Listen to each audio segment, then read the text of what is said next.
Anyways, I'm going to apologize in advance. This is the first time that I've actually attempted something like this. Yeah, it was that one video of Final Fantasy IV, but other than that, this is the first time I actually attempted to do regular gameplay on a PSP. Maybe if this turns out good, we'll see. I don't know. Anyways, I'm going to switch it over to the retro screen on off.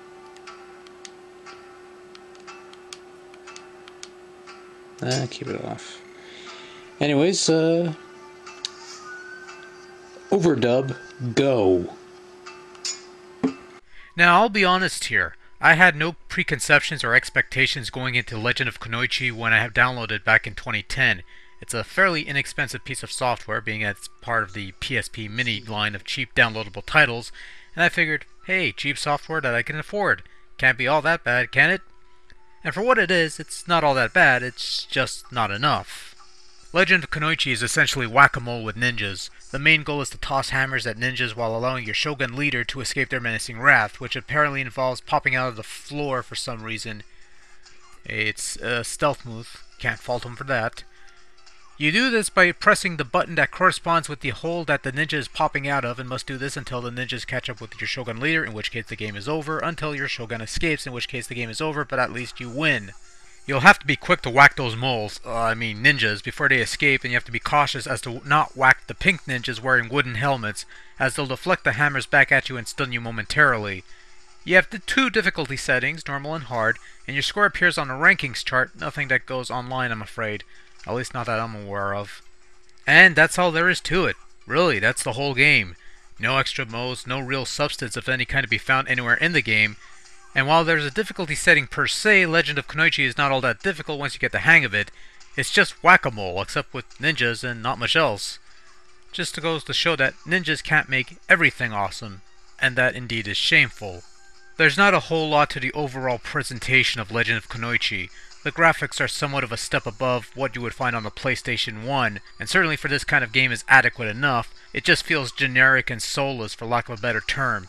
You do have an optional retro screen which adds scan lines, but that doesn't make the game any more retro, it just makes it look slightly darker. And if I want it darker, I will use the backlight function on the PSP to lower the lighting, and save on battery power, quite frankly. The sound in general is also fairly average quality, with stock music and generic voice bites. Nothing really special, nothing really to write home about. For $2.99 plus tax, you're certainly getting a quick game in Legend of Kunoichi. Unfortunately, that's about all you're getting in Legend of Kunoichi. This is a purchase that should only be made if you have some spare change laying around the PlayStation account and don't mind blowing it on a quick time waster.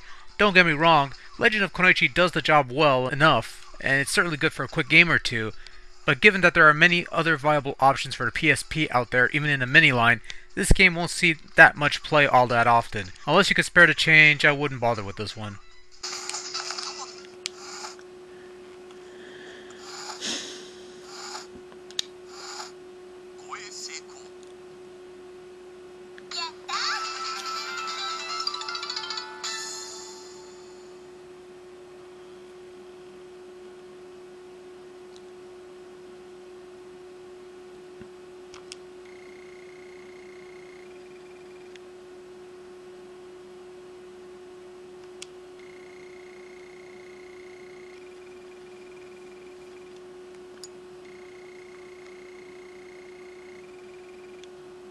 Alright, I beat my old score.